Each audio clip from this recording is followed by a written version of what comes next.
Comment mettre en place une barre de notification de politique des cookies sur son blog WordPress? C'est ce que nous allons voir dans cette vidéo. Bonjour, je m'appelle Marc. Si vous aimez cette vidéo, n'hésitez pas à la liker, n'hésitez pas à commenter et à partager.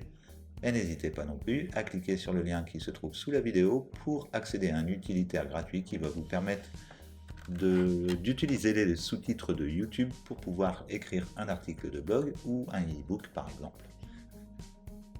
La première chose qu'on va faire donc, c'est se rendre sur extension et ensuite on va ajouter une extension.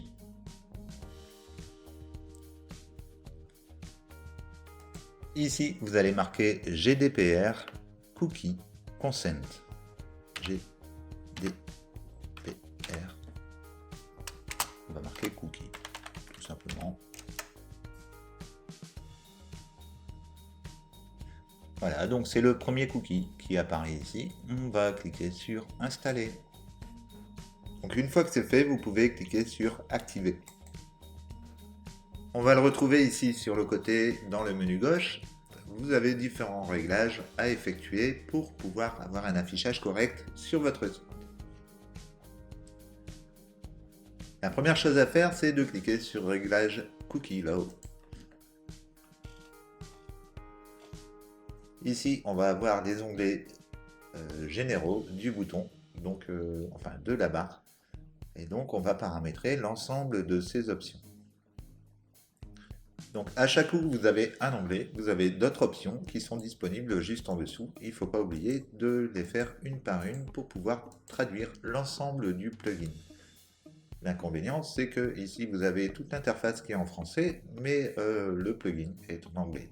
Tous les textes sont en anglais, donc il va falloir tout traduire, et c'est ce que nous allons voir.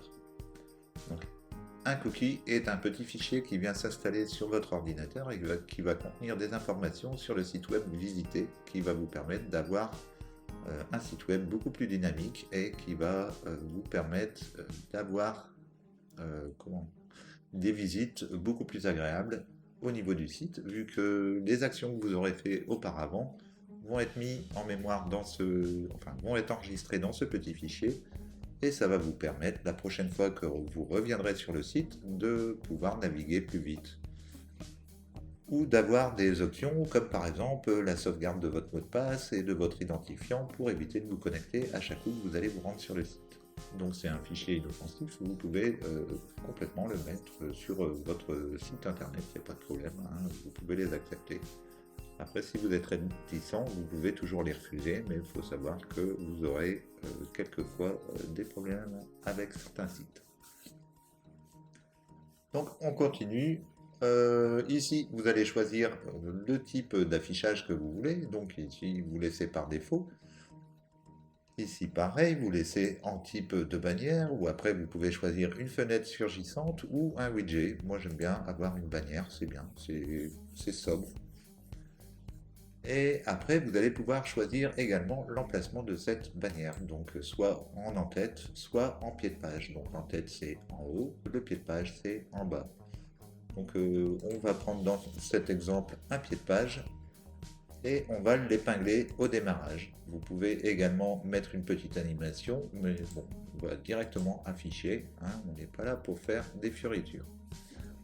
Donc ensuite, on fait disparaître au niveau du masquage, et ici vous allez laisser pareil tout par défaut. Les réglages par défaut sont plutôt bien, en fait c'est juste la traduction qui est plutôt un petit peu casse-pied à faire au début, parce qu'il y a pas mal de traductions, surtout si vous n'avez pas d'autres pages qui vous affichent par exemple la politique des cookies. Donc une fois que vous avez fait la barre de cookies, vous allez cliquer ici sur afficher de nouveau la barre. Vous allez avoir ici les textes alternatifs qui vont être mis. Donc ici vous devrez traduire par politique de cookies. Et ici vous allez laisser par défaut. Quand tout ça c'est fait, vous cliquez sur mettre à jour les réglages. On va passer à l'onglet suivant qui est personnaliser la barre des cookies. Donc là pareil, vous allez devoir traduire le texte qui est ici en anglais, et vous allez laisser à chaque coup que vous avez une fenêtre avec des indications qui sont mises entre crochets, ça vous n'y touchez pas. tout ce qui est entre crochets, vous n'y touchez pas, vous traduisez uniquement le texte. Vous laissez bien les indications qui sont là parce qu'elles sont faites pour afficher la barre correctement sur votre site internet. Donc moi j'ai traduit avec DeepL. Donc DeepL c'est un traducteur qui est en ligne et qui est complètement gratuit. Donc pour y accéder, vous tapez DEEPL dans la barre de recherche de Google et vous allez tomber donc sur le site qui vous permet de traduire instantanément différents langages. Donc c'est un peu plus poussé que Google Traduction parce que ici on a affaire à une intelligence artificielle qui apprend au fur et à mesure que les gens traduisent également. Donc une fois que vous avez traduit la phrase, vous venez la coller et vous faites une mise à jour. Vous allez pouvoir également choisir la couleur du texte et la couleur du bandeau et également la police. Moi personnellement je préfère Verdana parce que c'est un texte bien clair et propre. Donc ça après c'est à voir avec votre police de votre site WordPress. Donc une fois que vous avez sélectionné, vous enregistrez. Et après, on peut passer à la personnalisation des boutons. Donc ici, vous marquez c'est noté ou OK. Ça dépend comment vous voulez.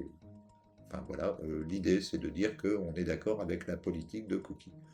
Donc là, ça va être un petit bouton. Donc d'ailleurs, vous pouvez choisir si vous voulez un affichage sous forme de bouton ou un affichage sous forme de lien. Pour accepter, on va laisser en bouton et pour refuser, on va le mettre sous forme de lien. Parce qu'un bouton, c'est un peu plus, c'est plus voyant. Donc on va laisser, c'est plus important de marquer comme quoi il accepte la politique des cookies. Donc ici, vous laissez sous forme de bouton, vous sélectionnez la couleur, vous laissez par défaut, vous sélectionnez la taille de votre texte et vous enregistrez les réglages. Ensuite, ici, on va avoir le bouton rejeter, comme quoi on n'est pas d'accord avec la politique de cookies ou comme quoi on ne veut pas de cookies sur son site. Donc ici, vous allez marquer pas d'accord.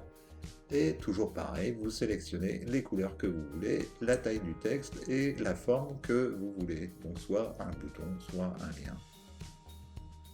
Une fois que c'est fait, vous enregistrez. On va ensuite avoir des boutons de réglage.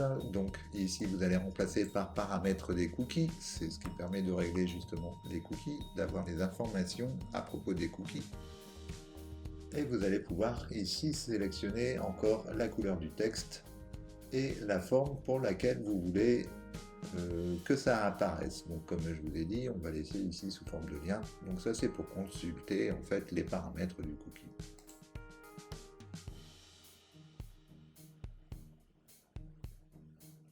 Quand c'est fait, on peut aller sur l'onglet suivant qui est ici. Vous allez devoir mettre ici en savoir plus. Et puis vous pouvez mettre lire plus ou en savoir plus. Enfin, c'est un truc dans ce genre-là, quoi. C'est comme vous voulez. Et après, vous pouvez également choisir la forme. Personnellement, j'ai tout laissé par défaut. Je vous dis, l'affichage est plutôt sympa. On ira voir ensuite ce que ça donne. Donc mettre à jour les réglages. Ici, vous avez l'adresse de votre site internet qui est indiquée automatiquement à l'installation du plugin sur votre blog WordPress. Donc, c'est l'adresse de votre site qui vient s'installer au niveau de l'URL. Donc, une fois que c'est fait, on a fait tous les paramètres qui sont en dessous, on peut passer à l'onglet suivant.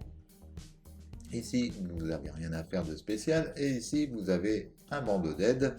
Si vous voulez plus d'informations sur le plugin, vous cliquez ici sur lien d'aide et vous aurez accès à la documentation.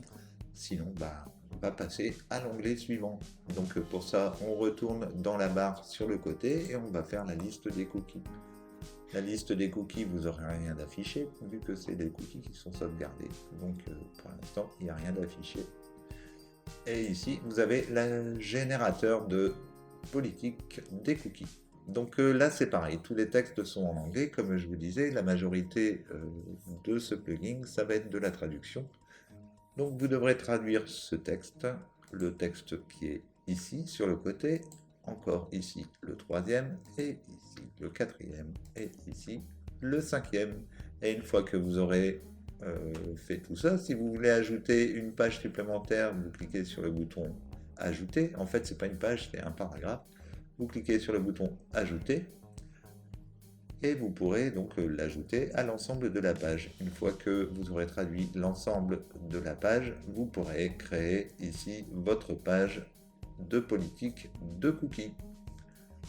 Donc là, je ne vais pas le faire parce que ça prendrait trop de temps, mais sinon, c'est toujours pareil. Vous prenez le texte que vous avez ici. Bon, là, c'est des adresses internet, on va peut-être éviter. Allez, on va prendre .org ici. Vous faites un copier, vous allez sur DeepL, vous mettez votre texte, vous faites un coller, et vous voyez ici, vous avez la traduction qui est automatique. Vous prenez le texte, vous faites un clic droit, copier. Vous allez sur votre site internet, un clic droit, coller, et vous avez tout le texte qui est traduit. Et à chaque coup, n'oubliez pas aussi de traduire les titres qui sont ici. Donc, pareil, on va revenir ici.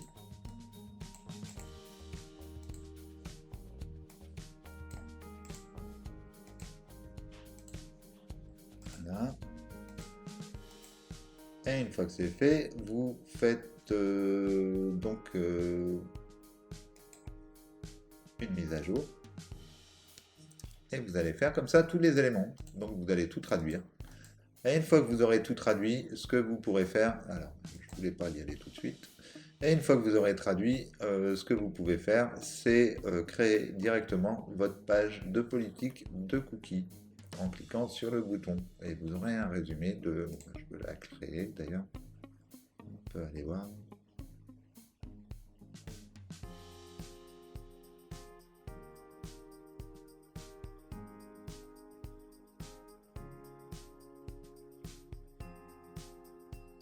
Voilà, donc vous aurez l'ensemble de votre page qui sera là, et en principe j'avais traduit le dernier texte qui n'a pas été traduit, mais bon. Donc dans ce cas-là, vous faites toujours la même chose, donc toujours pareil, vous faites attention à ne pas prendre le texte qui est entre crochets ici, et vous allez mettre ici votre adresse internet, vous vérifiez bien que votre adresse est ici. Vous pouvez aussi modifier en cliquant dessus. Et dans les paramètres, vous pouvez choisir d'ouvrir dans un nouvel onglet ou pas. Voilà. Et ici, vous allez prendre le texte, vous allez le traduire, vous allez le remettre, etc., etc. Donc une fois que vous aurez fait ça, vous publiez votre page, ce qui permettra aux visiteurs d'y avoir accès. Donc une fois que votre page de politique de cookies est créée, il y a encore des traductions à faire. Vous avez, donc là je vais quitter la page. On a fait donc les 3 premières lignes, générateur de politique de cookies, les cookies non nécessaires. Donc on arrive ici. Il n'y a rien de spécial mis à part la traduction de cette ligne qui est ici. Et vous faites une mise à jour des réglages une fois que vous avez traduit. Moi, je vais le faire en direct, comme ça sera fait. Hop. Vous prenez le texte, vous le mettez, collez. On prend le texte. Copier, et ici on va coller. Voilà, ensuite vous enregistrez les réglages. Une fois que c'est fait, on revient sur cookies nécessaires. Bon là je le fais parce que c'est des petites phrases, hein. Ton éclope c'était une page complète, donc on va pas passer 3 heures non plus. Je vais juste faire les phrases simples. Il n'y en a pas pour longtemps. Ici, coller. On met à jour. Ici, on peut avoir un aperçu de la politique de confidentialité. Donc, toujours pareil. Hop, ici, vous copiez. Et vous n'oubliez surtout pas, à chaque coup aussi, de traduire le titre. Hein, parce que si tout votre texte est en français et que le titre est en anglais, c'est pas terrible, quoi. En plus, ça prête à confusion, les gens vont peut-être pas aller lire du fait que le titre est en anglais. Donc vous traduisez le texte, mais vous traduisez également le titre. Donc vous allez sur DeepL, coller, et vous prenez directement le texte que vous allez insérer au niveau de la traduction. Voilà, ici vous enregistrez les réglages. Et donc voilà, on va imaginer que j'ai tout traduit, surtout la page de politique de cookies, hein, c'est ce qui restera ici à faire. On peut aller voir directement sur le site. Donc à la base, le site, il est comme ça. Et maintenant, si je rafraîchis la page, on va voir une alerte dans le bas du site qui va nous signaler, attention, il y a des cookies. Donc ici, mais je l'ai déjà accepté. Donc ici, on a une barre qui apparaît. Et si vous dites que vous êtes d'accord, à ce moment-là, vous aurez un petit onglet qui va apparaître. Donc comme ça, les gens n'auront qu'à cliquer dessus pour revoir le bandeau. Et sinon, si les gens veulent en savoir plus, à ce moment-là, ils cliqueront sur paramètres de cookies et donc ils pourront toujours ici sélectionner les options à propos de leur vie privée. Donc comme vous voyez ici, ce site web utilise des cookies pour améliorer votre expérience lorsque vous naviguez sur le site web. Parmi ces cookies, les cookies sont classés comme nécessaires, sont stockés sur votre navigateur car ils sont indispensables et puis bon, on peut avoir la suite du texte. Enfin voilà. Donc c'est obligatoire pour le GRPD. Donc n'oubliez surtout pas d'installer la politique des cookies. C'est assez discret, mais et puis voilà. Donc c'est une obligation légale. Donc n'oubliez pas de le mettre. Voilà, donc ça sera tout pour cette vidéo. J'espère que ça vous aidera un petit peu. Et puis, n'oubliez pas de vous abonner et de commenter et de partager si vous avez apprécié cette vidéo. Et n'oubliez pas non plus de cliquer sur le lien qui se trouve sous la vidéo pour accéder à un utilitaire gratuit qui va vous permettre d'utiliser les sous-titres de YouTube pour écrire des articles de blog ou encore écrire un e-book par exemple. Et en attendant, je vous dis à bientôt pour une prochaine vidéo. Ciao, ciao.